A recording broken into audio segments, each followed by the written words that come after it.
Hi everyone, it's Annie from the Herbal Academy of New England with more information about creating herbal formulas. Formulation is a true art and science, and it takes lots of practice and repetition to develop your skills, but it really can be one of the most rewarding and exciting aspects of herbalism. It draws on your critical thinking skills, your knowledge of herbal energies and actions, your powers of observation, and your instinct and intuition. The more you experiment with herbs, the more you will see that not all herbs work for everyone in the same way. Some people are chamomile people and others are lemon balm. Even though both of these herbs have similar actions, they just don't work the same in everyone across the board. This is also true for formulas. Adding or subtracting just a single herb can make all the difference for somebody. It's also helpful to point out here that, as with almost everything in herbalism, there are many opinions about creating formulas. Today we're going to be talking about the 3 cornerstone method. As we discussed in Unit 1, Lesson 5, the synergy between 2 or more plants can cause a stronger and more beneficial effect than taking single herbs. Creating formulas of multiple herbs can help buffer potential side effects and enhance herbal activity, which allows the body to respond more positively to the actions of the herbs. Choosing herbs carefully with knowledge of how they interact with each other and with the individual can optimize the entire formula. In addition to the methods discussed in Lesson 5, we would like to share another common method for creating formulas called the 3 cornerstone method, which was inspired by Michael Tierra and taught to us by such herbalists as Rosemary Gladstar and many others. The 3 cornerstone method is a way of choosing and organizing herbs into 3 different categories: primary herbs, secondary herbs, and catalysts. Each category represents a different concentration of herbs. The first category, the primary herbs, should comprise 70 to 80% of the total formula. These herbs are directly related to your statement of purpose, more about this later, and act directly on the condition.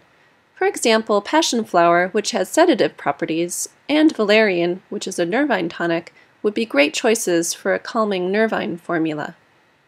Secondary herbs make up between 15 to 20% of the total formula.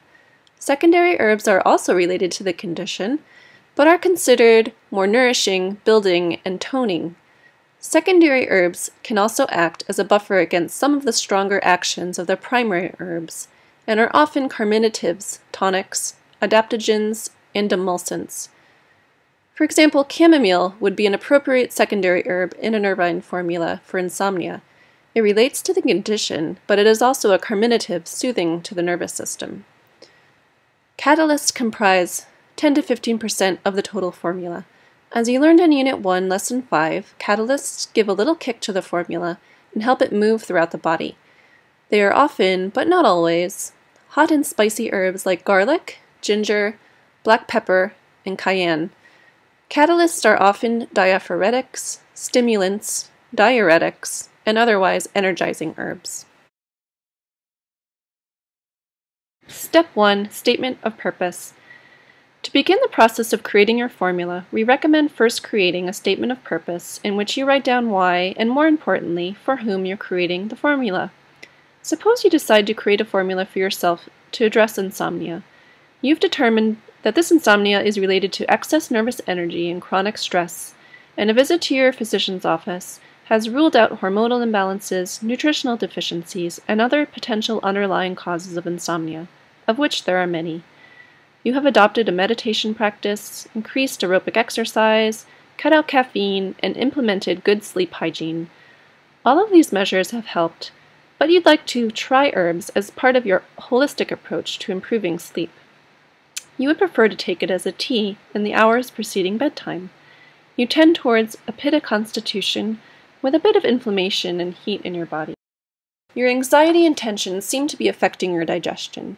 Soon after getting under the covers, you experience a lot of racing, circular thoughts, tension in your muscles, and a gurgling belly.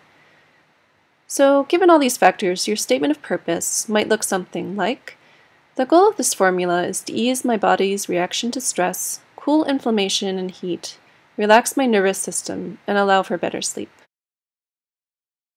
Step 2. Choosing your herbs. You know enough about herbalism by now to know that the kind of herbs you should include in your formula are called nervines, those plants that affect the nerves. The plant world abounds with nervines, so the list available to you is quite extensive. Just a partial list might look something like this. Now, it's wonderful that there are so many choices, but you would like your formula to contain just 5 to 6 herbs. So how do you narrow it down? What do you choose and why? Remember that your insomnia is caused by overthinking and stress. As you peer into your memory banks, remember that many nervines can be either relaxing or stimulating, and other nervines are indicated for things like nerve pain and depression. Your sleeplessness is caused by overthinking and tension, not nerve pain or depression. So let's look at this list again and remove those herbs that are more stimulating. After eliminating those herbs, we're left with these. You also know that you want your remedy as an easy infusion, so you go ahead and eliminate barks and roots because you know you won't take the time to decoct them.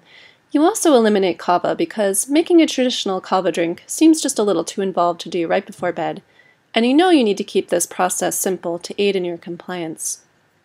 After eliminating barks and roots, we're left with these. You are using Ayurveda to help guide your process and to help navigate through herbal energetics. Since you tend towards pitta with inflammation, you eliminate those herbs that promote heat according to Ayurveda. After weeding out those herbs that are warming, we're left with these. Our list has shortened, but there are still plenty of options. You decide against lavender and hops because you don't like too much pungency, and some of the others because, well, they just aren't available in your local herb shop.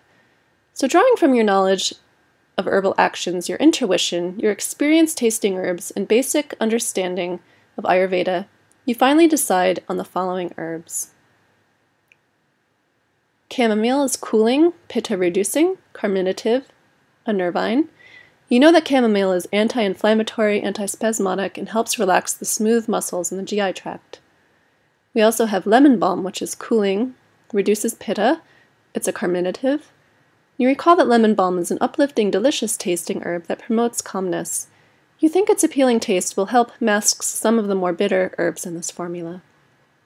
Next we have passion flower, which is cooling, pitta-reducing, and a nervine sedative. You remember that passion flower is traditionally used for those with circular thoughts. It's a bit bitter, but you know that some of the more aromatically pleasant herbs in this formula will help dampen any unpleasant tastes. Next we have peppermint, which is cooling, pitta-reducing, diaphoretic, carminative, and a nervine. You love peppermint and know its inclusion in this formula will help with flavor. You know it helps with digestion, and that its gentle stimulating action could help activate the other herbs. And lastly, we have skullcap, which is cooling, pitta-reducing, a nervine, an antispasmodic, and a sedative. You choose skullcap for your ceaseless overthinking at bedtime and for its gentle sedating and calming action.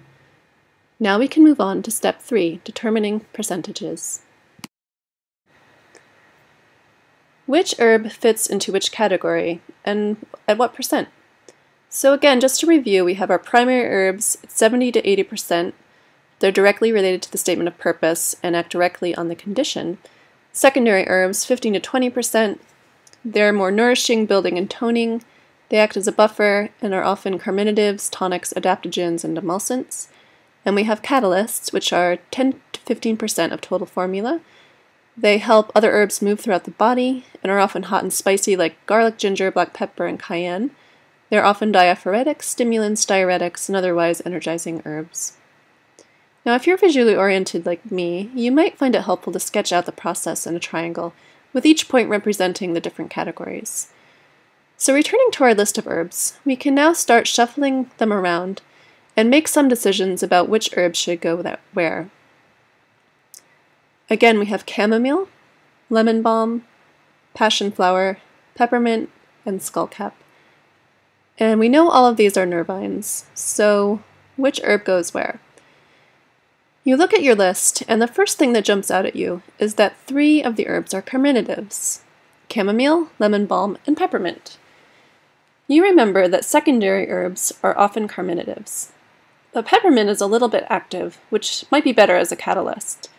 Thus, you add 10% each lemon balm and chamomile to your secondary herb category for a total of 20%, and you designate peppermint as a 10% catalyst. So now we're left with skullcap and passionflower, and 70% of the triangle still remaining. Skullcap and passionflower are actually perfect primary herbs for you, because their direct action is indicated for the overthinking that keeps you up at night. You find passionflower a bit bitter, so instead of evenly dividing the percentages, you designate skullcap at 40% and passionflower at 30%. So here's our final formula. Now you could have arrived at slightly different percentages, and you may have decided to assign the primary herbs first or the catalyst herbs first, and that's totally fine. If you try this for a few weeks and it's just not helping, you can always adjust herbs, adding some, subtracting others. You could add valerian if you'd like. It is a warming herb, but there are plenty of cooling herbs in this formula to help balance it out.